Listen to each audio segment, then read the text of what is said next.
morning and welcome to Dublin City FM. You're listening to Council Matters with myself, Mick FitzGerald, and it's a beautiful East Wall morning down here, and I am delighted to be joined in the studio by a long-standing friend, not only of myself but of the programme, Labour Party Councillor for Donaghmede, Alison Gililand. Alison, welcome to Council Matters. Good morning, and thank you very much for inviting me on. Not at all. As I was alluding to in the preamble, I mean, you and I, we've known each other quite some time, and this is your first visit to Council Matters. Visit. Long overdue. Definitely. Very remiss on our part here. So, just to familiarise the Council Matters listeners, you've been a councillor out there in Donaghmede for, what is it, about 6 or 7 years now? No, just 3 years. I got first elected. Did you get in 2004? I got in 2014, yeah. Okay. So it's the Beaumont-Donaghmede area, so it goes from, I suppose, the huge, Cllr isn't end it? of things, Yeah. across Harmonstown, down into Donaghmede. Yeah, it is huge. Yeah, So. it's a 9-seater. When we saw that, we thought, hold on, that's not a constituency, that's an assembly. Yes, it is one of the very big ones. So it'll be interesting to see when the Boundary Commission comes out next year with regard to local election areas. Will it be reduced? Yeah, I mean, how do you approach something like that? Do you have to make a decision and saying, yeah, I could get some results down in this part of the constituency or in that area, but over in this area, well, that's another party and there's not much point? Or Well, I suppose the way I approach is that if anyone from the local area contacts me with an issue, I'll support them in it. And while I suppose I live up the top end of the area, sort of the Oscar Traynor Kilmore end, and that would have been where I canvassed with my running mate Brian McDowell. I'd be probably better known there, but as I said, across the entire area, I'll respond and help anyone who needs it. Yeah. Have you ever had a situation, and I know this from talking to other councillors, where somebody ring you up and say, Councillor Gililand, I've been a lifelong Labour supporter, but I want you to look into the case of this, that or the other. Yeah, there's some people out there that will say that there's 10 votes in this or so, but like in all honesty, you just want to help people, and you know, votes matter at the elections, but on a day-to-day basis, no, not really. You don't discriminate or you don't prioritise. I try to treat everyone equally anyway. Yeah. I know from a previous life, I would say, I know this area as two different constituencies. You know, on one side of it is relatively middle class, and the other side of it is quite working class. I mean, is there a homogeneity in there, or you know? It's a very diverse area, and I suppose in every community you're going to get a mix of people who are working, people who are maybe unemployed, retired, young, old. But there is a huge amount, I suppose, what you might call socio-economic disadvantage up around the Dublin 17 area, whereas Dublin 5 and perhaps Dublin 13 wouldn't be viewed in that way. So it is very diverse, and with that there are different challenges, and I suppose you respond to different needs in different communities. What's your background to it? Did you grow up in that area? I've been living where I'm living for the last, 12 years, and before that I lived in Raheny. Okay.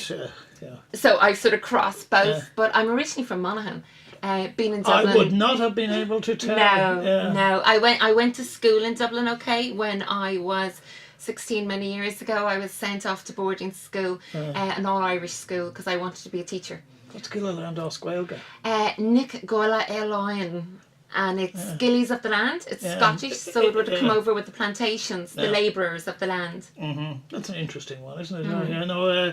It's a hard one to get your tongue around sometimes. Well, I must admit that I grew up in Fairview Ballybuck area, and I have to admit, Gillilands were a bit thin on the ground. Yes. I think there's Gillilands out by Sutton. There's a Dr. Gilliland, because I get often asked, am I related to that lady? And we've never met, but there's no relation that I know of. Now, one of the things I always find interesting, now I know it's patchy is probably the best way to put it, but there is a core support for the Labour Party in rural Ireland.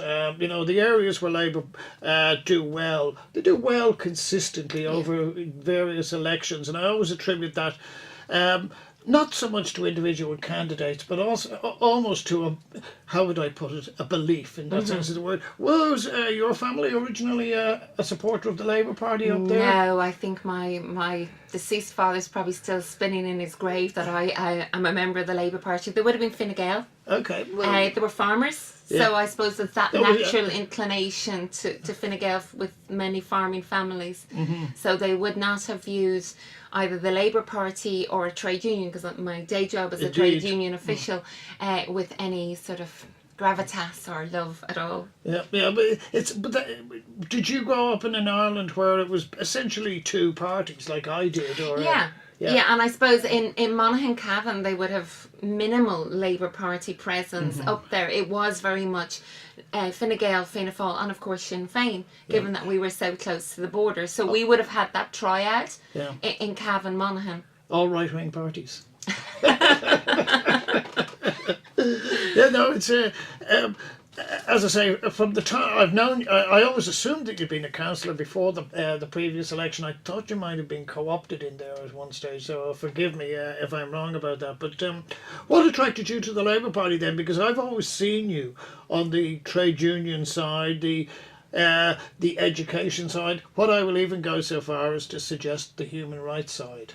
Yeah, and I suppose you've touched on issues that I would be very involved in and that would be very important to me. And I saw the Labour Party as holding those core values. And I got involved, I suppose it was in the height of the Fianna Fáil era. And I got very frustrated when things started going badly, wrong, at shouting at the radio and not doing something about it. And I'd always been a trade union activist before I went to work in INTO head office. So I decided one day I have to do something about this. So I joined the Labour Party and got actively involved. And I would have been very much involved in Aona Reardon's 2011 campaign. So that was my first real election involvement, so canvassing on the grounds. And I love canvassing, I love knocking on doors and talking to people, so it just was something actually that was a natural fit for me. I'd never considered it before, but when I actually got out in the doors I really enjoyed it, and that idea of trying to help people and make a phone call to support them or get onto the council. Something I have to ask you, because I'll declare a conflict of interest. I've voted more often for the Labour Party than against the Labour Party. But in the last two elections, well, in fact, throw in the Euros if you want to, but at the council in 2014 and the general in 2016, I had a very senior member in who I've been friends with for a long time. And at the council elections in 2014, I said, you're going to lose 60% of your seats. As it turned out, I think it was 70%. I was being a bit generous. And no, we've all heard that at the election before. And then at the council, at the general election, I said you're going to lose 75% of your vote. And again, it was the same. And I just thought, I'm not going to argue because you're in denial. Was that a common, shall we say, perception within the Labour Party? Because you got hammered. There's no. Absolutely. We went from 37 seats in the Dáil to now just having 7. Yeah. And I suppose there's always that the smaller party in any coalition is going to have a tougher time than the main party, because you have to make more compromises. I think we made some compromises that were just too far, not just for the public but also for some Labour Party members, and perhaps there was that denial if you're I suppose trying to keep positive and trying to keep your team in a positive frame, because they are going to have to go out on the doorsteps and face the electorate.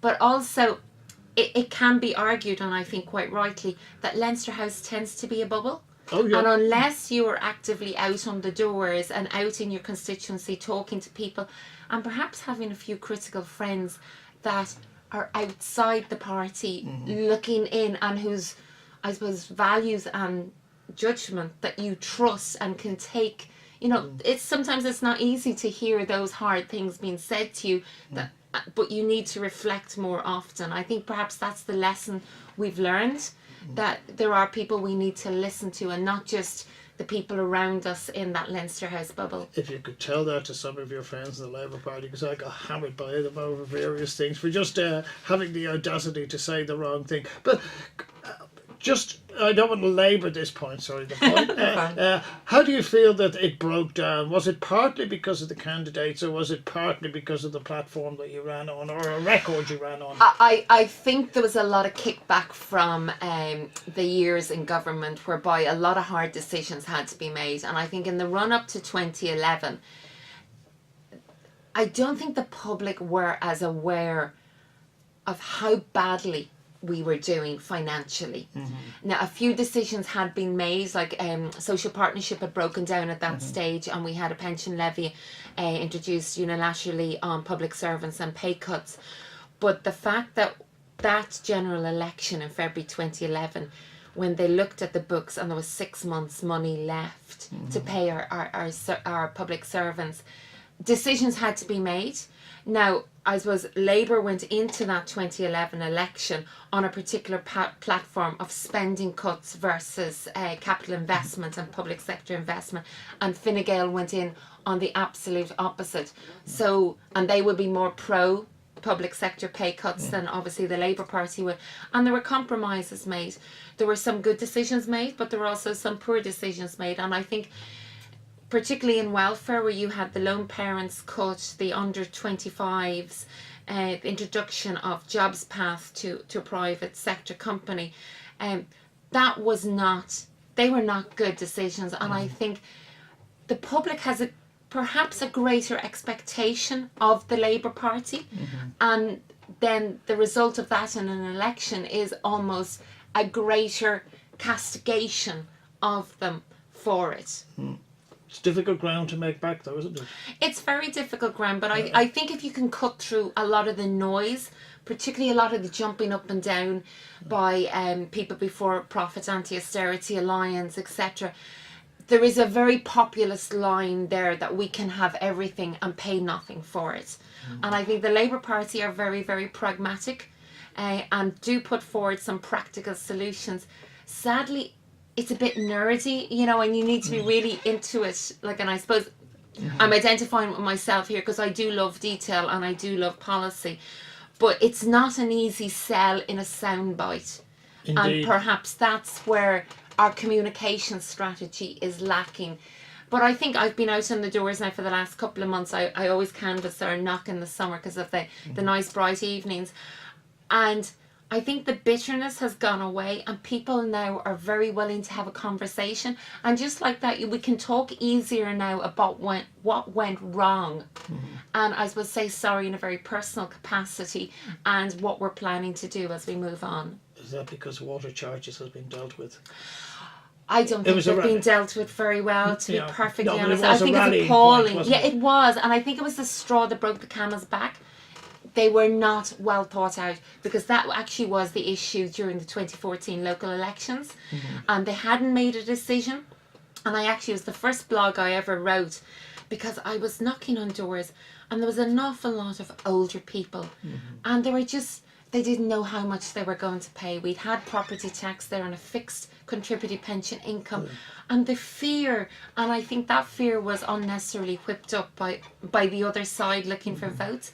And I do believe that we should pay for wasting water, but we should have an allowance that allows us to do our bits and pieces every day and above that, because it's both environmental and we need the income to fix the system that we have that is very broken in many places. Okay, let's start talking about particularly the role of the City Council, or the role of the City Council can play. And one of the obvious areas to look at there is the issue of libraries. Now, I suspect that, like myself, when you were a kid, you loved going to the library. I loved going to my library. And loved reading. And I used to go to the library in either the one in Marino or Cllr Mall. And these were, Marino was slightly different, but Cllr Mall was smack in the middle of one of the most deprived areas of the city. And to me, that was an essential resource in the middle of that, because smart kids that weren't into football or weren't into gangsters or whatever, this was their oasis. Yes. And this is why I will always highlight the idea. Tell us, what is the current situation in Donaghmede Library? We heard there's a bit of concern up there. Yeah, we're very conscious that it's under lease from the Donaghmede Shopping Centre. And so I submitted a question I think it was the June council meeting, asking just when that lease was up and what the council plans were following on from that. And the response was that they were concerned with the size of the library, access to the library for the wider community, and they were actively considering another location. Okay. Now, Donaghmede Library has been there for 34 years, and no more. It's in the shopping centre. It's in the shopping centre, and there's when they talk about accessibility, it is very accessible because there's the ramp up. For people, it's used by the entire community. It's also got meeting rooms. Donaghmede Residents Association meets there, the Historic Society meet there, so it's very much a very core facility for that community, and would be very concerned that it would be moved. And aside from that, there's also a commercial footfall impact as well for the shopping centre. Now, I'm very aware that down in Balmain, the estate down there, in the original planning permission, there was a library in it, the large corner building there, and we've, as in the council, have obtained that, and it's looking like that will be a library. But I can't see why we can't have both. Because there is a massive community down in Balmain. Clongriffin is only getting bigger. They have a potential there for about 3,000 families. So I can't see why they would close down one that is in a particular community that serves. I suppose the next library up would be Raheny Library, and then you could say the next library down would be Balmain. And as you say, it is an oasis for many people, and it also levels the playing pitch when it comes to access to literature.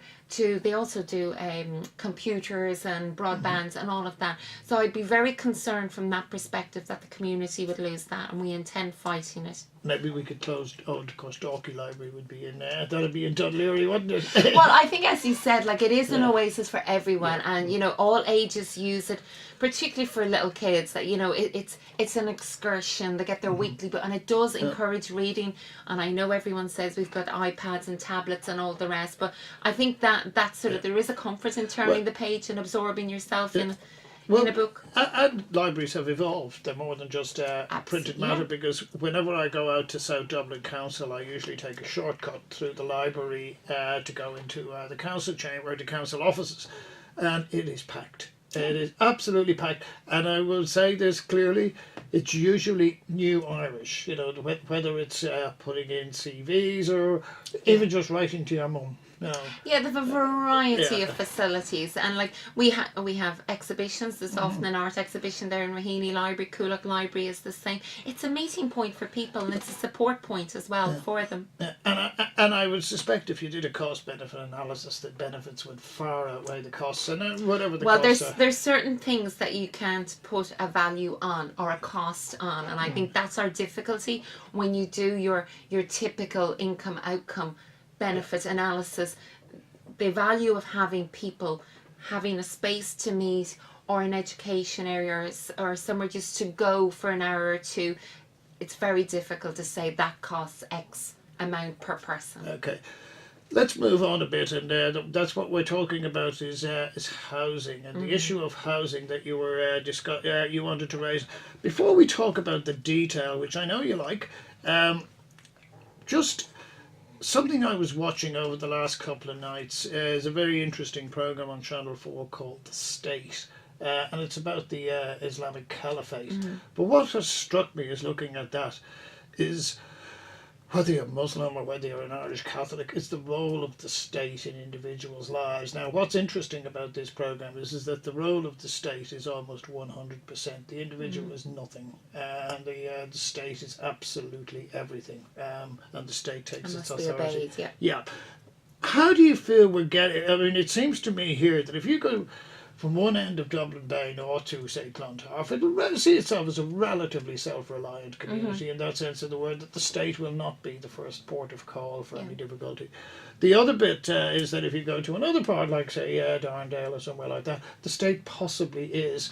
Have different sections of our community got what I would call, have they got different expectations of the role of the state for them? Well, perhaps they do. We are a welfare state, so we have that cushion for people, whether it be in old age, in sickness, or in unemployment. I think what has happened over the years, and it very much depends on your income level, particularly in health. Yeah. People with private health insurance are paying to jump the queue. Yeah. Instead of us having a public health system that, regardless of your income, it's the first port of call. Because I think we can all easily say that once you get into the system, it works. It's the queuing in. And I had recently contact with Minister Simon Harris over a colleague. Her mum was on a waiting list for a hip replacement. I presented him with the hypothetical situation that, okay, she has waited now 18 months. If we were to employ perhaps triple the number of consultants working in the public health sector, could we reduce that? Like, is it a matter of capacity? Because if you sometimes do the maths, you think that is. No, I got a standard answer that's not really on the table. So I think you're right. Depending on your environmental, economic context, because you cannot afford either private health, you're going to call on the state more. Or if, I suppose, employment opportunities at a higher wage rate aren't open to you, perhaps because of lack of educational opportunity, because all education is free. It's when you, at primary and post-primary level, but it's the associated costs, and perhaps also the culture that doesn't enable or empower young people to go Let's further. take that back to housing, because I'm of a generation that remembers when you went along Ballybog Road and over to Summerhill. These were serious tenements, absolutely serious tenements. Then I picked up a photograph yesterday of the Lord Mayor, and he's with. We're almost fetishising tenements now. Oh, these are where people live. No, that's not where people lived. Where people lived was in squalor, deprivation, a whole range of things. How do you feel? Do people have a right to housing in that sense of the word? Should the state be expected to provide houses for everybody who decides they want one? I think everybody should have the right to access to housing and opportunity for housing. And going back to what we said about economic disadvantage there, that if your own economic status does not afford you the ability to pay private rent or to buy your house, then there is an onus on the state to step in. Like at the moment, one lady asked me last night, are all these people who are homeless good for nothing? They won't get up off their backsides and work. And I said, no. I have one family, and they break my heart because both the mum and the dad are working full time. Yep. The 4 kids. They got a rent hike. They were out in Swords. They were paying $1,400 a month, and they got a rent hike that they couldn't afford between having, I suppose, to provide food and heat for their family, driving to and from work, all of that. It just didn't make ends meet, and they've ended up homeless.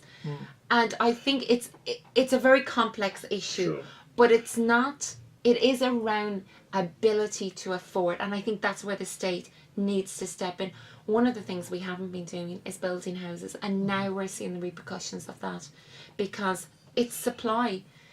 It was interesting that yesterday there were more Airbnbs available to go on your holidays or to rent than there were homes to rent for families. Sure, but I wonder to a certain degree, short of severe intervention in the market, what the state can actually do. Because yes, I agree with you when you say that not enough houses were being built, but the reason for that is because not enough capital was being injected into the market by the banks. So at what point do we have... Or government priorities. Yeah, that's the other side of it as well, yeah. Well, we're finding, and I know when my colleague Alan Kelly was Minister for Housing, and they were saying, money is no object. And if money is no object, what is the object? What we are finding, I'm in the Housing SPC and the council, so frustrating is the length of time it takes from when the council propose a project down to the Department of Housing, Planning and Environment for it to come back. There's 4 stages, and actually that's been reduced. But in between each stage, it's just the toing and froing and the back and forwards. Now, anecdotally, they tell us they fight over the quality of the bricks, or could you not get a cheaper brick? And I think the council want to build for sustainable buildings that are going to last your 30 or 40, 50, 60 years, whereas the departments seem just to want, okay, we just the cheapest model so we get more. So that is a major frustration in the system that holds up getting literally cranes in the sky on council sites. Okay, two things, and I just wanted to finish on these ones, Alison. I mean, my main objection to the Labour Party platform that it ran on, I have a huge issue with the local property tax, because it changed. You know, the way they said marriage equality changed the definition of marriage. The local property tax, to me, changed the definition of the family home, and I have a serious issue with that. But we leave that for the time being.